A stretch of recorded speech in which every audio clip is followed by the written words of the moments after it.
Welcome to Living with Lewy, a two-part podcast about Lewy Body Dementia, produced by the Lewy Body Society and ITN Business, with generous support from the National Lottery Community Fund.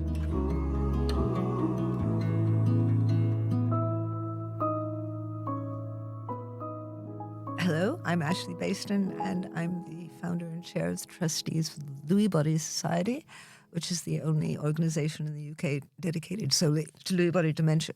I'm here with some very special people who are going to talk about their experiences with Lewy Body, Vicky Hans, Jacqui Cannon, and Professor John Paul Taylor. Vicky, hello. Tell us about your experience. Hello. My husband was diagnosed with Lewy Body Dementia in 2018, and he's been in a nursing home since the tail end of 2019. He was in hospital between the end of 2018 and his transfer to the nursing home in 2019. But his symptoms started way before that, probably 2 or 3 years. His symptoms were obvious and getting worse. And he's still very much with us, but he can no longer really communicate, and he's now chair-bound. What was the road like to diagnosis? Very bumpy. He, a very intelligent man, very fit and very intelligent. And I think for years before it became obvious, he was hiding his symptoms. But gradually they obviously overtook him. And towards the end, his behaviour was very erratic and really quite scary at times, both for him and for me. And I think that's often the way it goes. He had non-stop hallucinations, sometimes terribly distressful, frightening hallucinations, and that made it so much worse. Who eventually made the diagnosis? It took about 2 years before he would agree to see the GP, and he had the sort of standard tests in the surgery, and the GP thought it was Alzheimer's. We both realised it wasn't Alzheimer's because of the sleep disturbance and the hallucinations. He was to be referred, but he refused to do anything else about it. And we carried on for a few more months before he became dangerously unwell. And what happened at that point? He started to see me as the enemy and an imposter, which isn't unusual with Lewy body. And so we had many situations where he threw me out of the house and obviously felt very threatened by me. And then there was a final horrifying episode where he actually was obviously so afraid of me that I was an imposter that he actually had a knife and tried to stab me. And after that, he was sent to hospital, and that was the start of his care. What would have made your life easier as a carer? Well, my situation, I'm sure it's not unusual, but the problem I had is that there wasn't enough information. We didn't know enough about the disease, but to be fair, my husband was very, very reluctant to even admit that there was anything wrong. So for that couple of years or more, when I was a carer, we didn't have any support. But then, frankly, I didn't ask for it either because my husband was in denial, and that's what makes it difficult. I was lucky enough that when Peter became really unwell, he very quickly, from a general hospital, ended up in a hospital geared to looking after people with his sort of problem.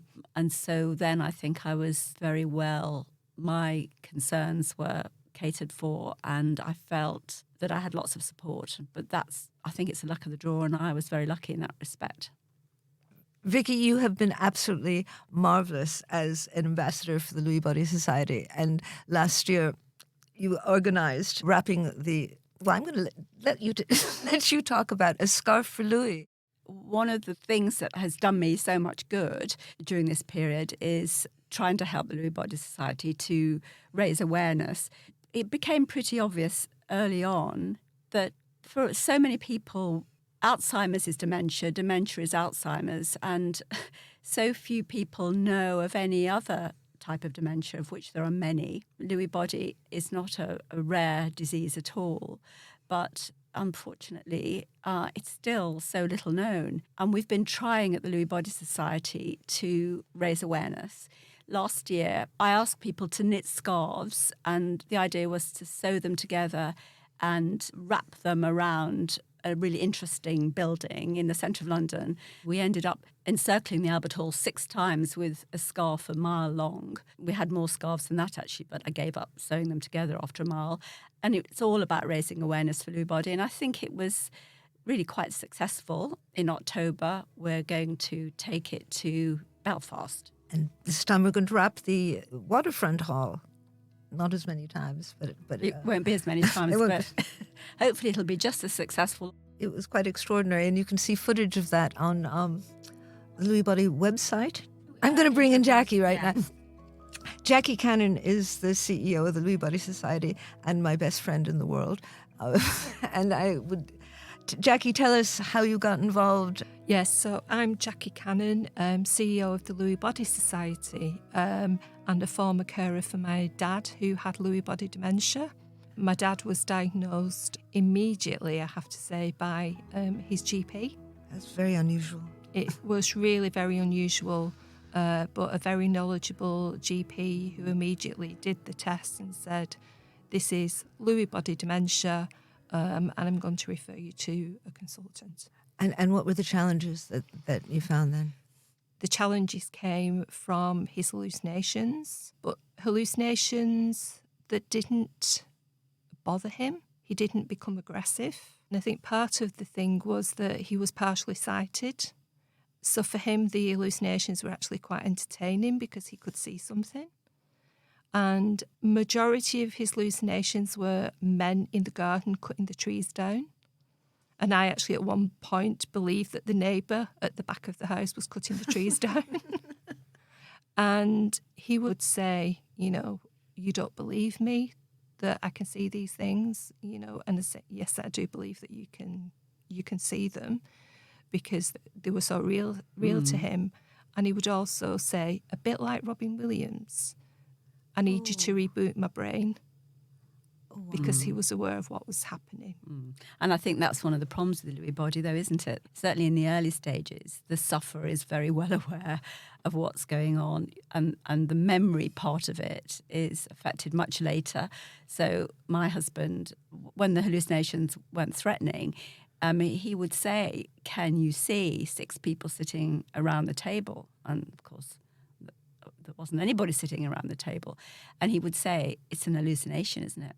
So, yeah, it's amazing how vivid they are, but how much understanding in the early stages the sufferer often has that they are hallucinations. Jacqui, at what point did you and your mother have to make the decision to put your father into a home? It got to crisis point where she was looking after him during the day, I was looking after him at night after finishing work, and then he got immobile, so social services took it out of our hands and he was placed in a really good care home.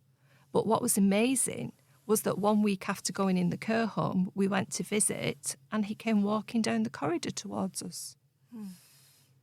So his mobility really improved. And the care home staff were really excellent. And I think that's what we have to remember, that, there are some bad examples of care homes, but there are also really some good examples of care homes. Yeah, my husband's nursing home, the staff are fantastic. Yeah, I can't praise them enough. It's like getting a diagnosis. It's where you are, and unfortunately, it is a bit of a lottery. In 2007, after I started the charity, your father had his diagnosis. And you asked me if you could help. And I said, yes, please. And I started giving you more and more work. And Jacqui became a trustee and then became treasurer. And when I took a leave of absence, she took over as CEO, and such a good job that my leave of absence became retirement. The changes that we've seen since then, we have now become a member of the AMRC, which is the Association of Medical Research Charities. We've seen our profile raised. We now work in partnership with a lot of other charities, especially with Dementia UK, funding an Admiral nurse and supporting the Dementia UK helpline service. And we're very grateful to the Admiral Nurse Service for working with us, because it helps us to give that medical support that we can't provide, because, we, like Vicky, are experts by experience. But when people ask questions about medication, it's important that we're able to offer the services of the Admiral Nurse Helpline. An important thing about the Lewy Body Society, which I would like the world to know, is that we never solicit donations. All of our contributions are voluntary. If people send us money, we thank them effusively, but we don't ask for more money. But yet the contributions keep coming in. But also you're so open and warm, and I didn't know about the Lewy Body Society, of course, until my husband was diagnosed. But from that very first phone call, which will have been to you, Jacqui, I never looked back. So it's a tiny organisation, but my goodness, it punches above its weight 1,000 times. Oh, thank you, Vicky, for the kind words. And I think because myself, Ashley, and everybody else has all had a family member with a diagnosis, we know what it's like. We know what it's like to support carers, to support family members. And if somebody calls us, we want to give a response as quickly as possible. And you do. And we have here with us Professor John Paul Taylor from Newcastle University, who is also a member of the Scientific Advisory Committee of the Lewy Body Society and just part of our Lewy family. John Paul, would you please, how did you get involved with Lewy Body, and what's your background? Oh, well, I'm delighted to be here. I think that I'm probably as old as the Lewy Body Society in terms of my involvement with Lewy body disease. I encountered Lewy body disease as a junior doctor when I was working on the wards, and I remember seeing a gentleman who had this very unusual presentation, I thought, which I'd never encountered before, where he was, zoning in and zoning out, sleeping lots during the daytime, and then manifesting these visual hallucinations, which were deeply troubling to him. And I could see the distress that it was causing both him and his family. And I think that started the cogs turning, thinking, well, what's going on here? For me finding out more about Lewy body disease, and then finding out who was leading in this area and getting involved in the research in that space. So I moved from London to Newcastle to work with John O'Brien and Ian McKeith, and I'm working as a doctor, running a Lewy body disease clinic, as well as also doing research into the condition. Could you tell me more about your research that you're doing? Yeah, so I'm proud to say that virtually all of my research is in Lewy body disease and Lewy body dementia, and I focus on lots of different areas within that. One of the first projects that I looked at was very much about visual hallucinations, which we've been discussing today, and really trying to understand what is the basis of these hallucinations, what causes them, is there ways that we better treat them or manage them. So that was one area. I've looked also at cognitive fluctuations. These are the variations that you're very familiar with, which come with Lewy body disease, where people will tune in and tune out, and that relates back to that very first person that I seen with suspected Lewy body disease. Now I'm quite interested in looking at the management of Lewy body dementia and how to improve that. I've personally benefited a great deal from the Lewy Body Society in terms of the research grants which have been provided, and I think that's really helped things in the UK. But we still struggle with having the right amount of funding to really push things forward. And the community is still quite small within the UK or even internationally. So I think that's very important that we expand this and grow more research at all levels, whether that's research which is very lab-based through to things which are perhaps more clinical, or indeed things, very practical things. How would you sort of diagnose DOB earlier on in the community? Upskilling GPs. How would you prevent falls, which is another big issue. So I think there's lots of areas that could be really expanded upon in terms of the research. So that's the cry that I have, to try and get more investment into the space. But I think on the other side of the coin, I'm feeling pretty positive about the future. I think we've all seen a real sort of step change in activity. The profile is not there yet, but it's certainly getting better and better. And the work of the Lewy Body Society has really helped that. I think we are looking at more and more trials in Lewy Body Dementia, which is absolutely fantastic. We're leading on a major trial in the UK called Cobalt, which is looking at a drug add-on as a treatment for people who have got DOB or Parkinson's disease dementia. There's other trials which are looking at treatments for hallucinations, and indeed some potential very exciting drugs which might actually modify the disease course itself. How far in the future is that off, do you think, the drugs?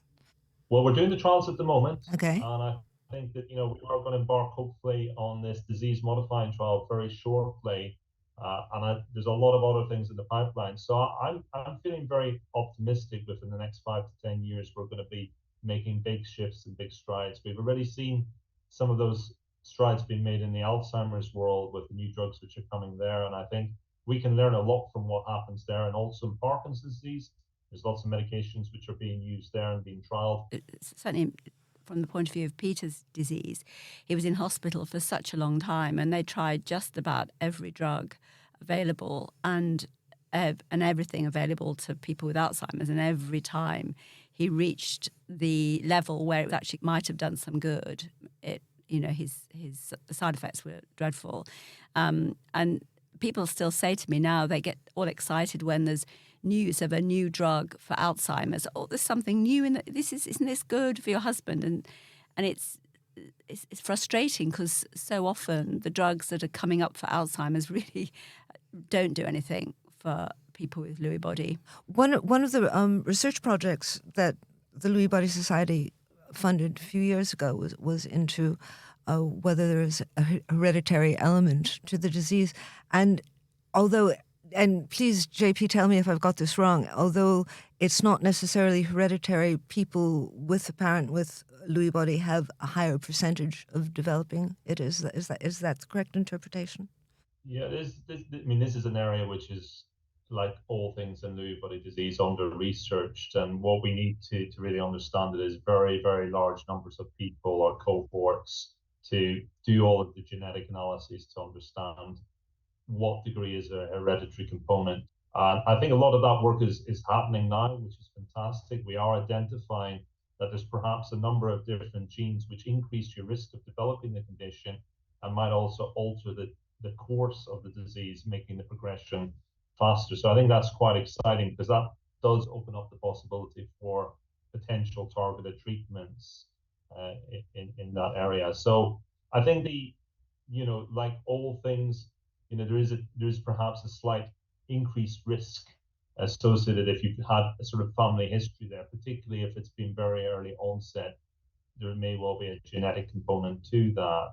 But I think one of the things we have to recognize is that age is probably the biggest risk factor for all late life dementias.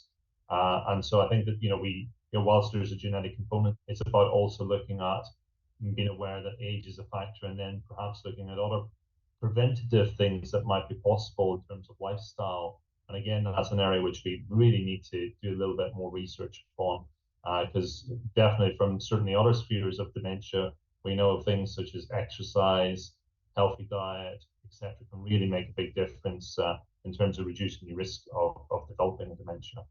They say that what's good for your heart is good for your brain, is it? Healthy heart, healthy brain. Right.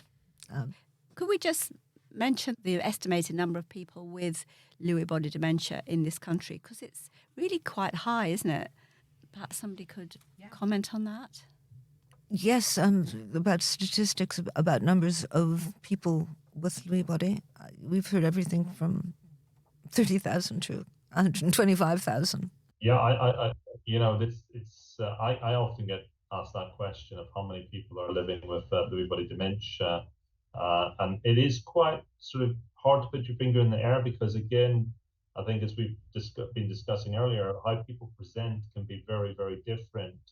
And so some people will present with much more Parkinson's kind of picture, which then developing a dementia. And then other people presenting with perhaps more like an Alzheimer's type picture with some memory difficulties, thinking problems. and then you get all the other symptoms of DLB. So if you begin to include all of those people right across the spectrum, you've probably got pretty high numbers. I mean, I wouldn't want to put a figure on it, but certainly numbers of between 100 and 200,000 at least have been bandied around, and we know that the incidence is on the increase as the population ages. I think in a way, though, for people like me, that number's quite important, because while Lewy body dementia is little known, and it's still little known, I think, in the UK, people assume when they hear the name that it's really rare, and it really isn't rare. And so trying to get that across to people is quite useful to put a number on it. I know you can't be accurate, but just to put a number on it so that people realise, my goodness, it's not rare at all. For me, I think that's quite an important point.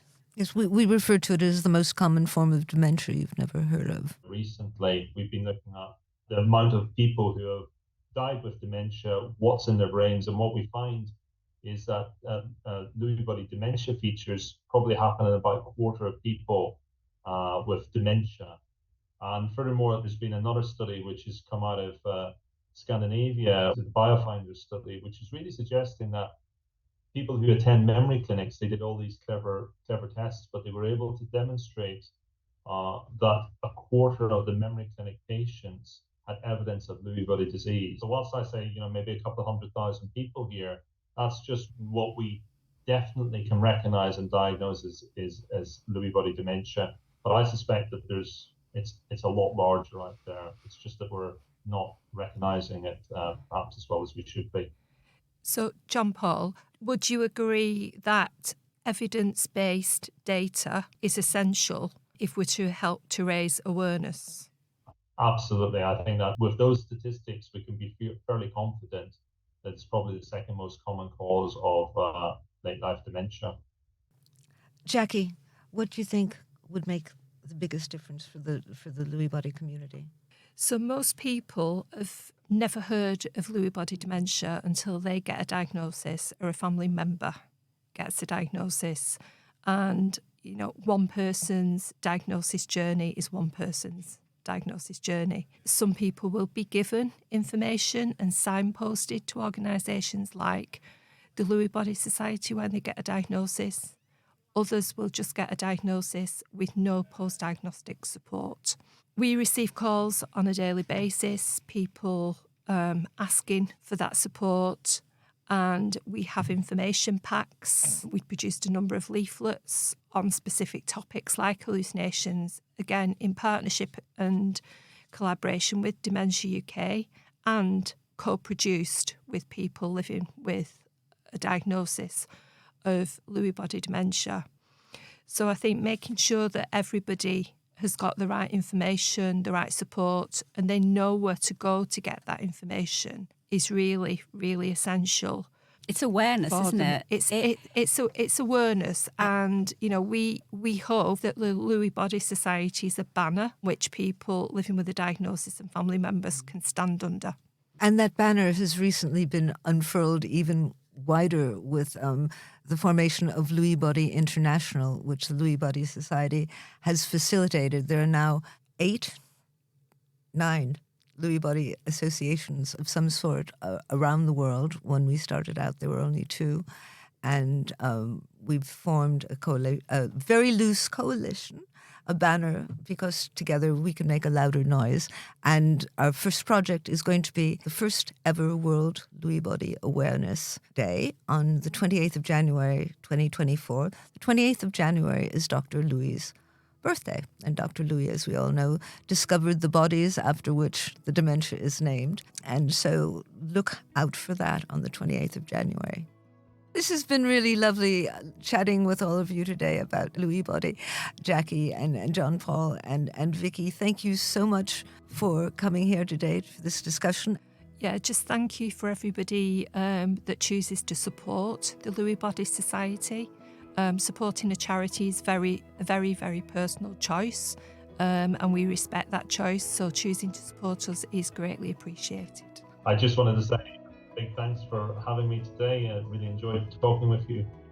Thank you so much for inviting me. It really means a lot. I feel I'm amongst friends, and I really hope that that today's podcast can be of use to people who don't know very much about Lewy body and really need to know more. And thank you for the wonderful community that the Lewy Body Society has invited me into. Thanks. Thank you for listening to Living with Lewy. Thank you to our contributors and to the National Lottery Community Fund for its generous support.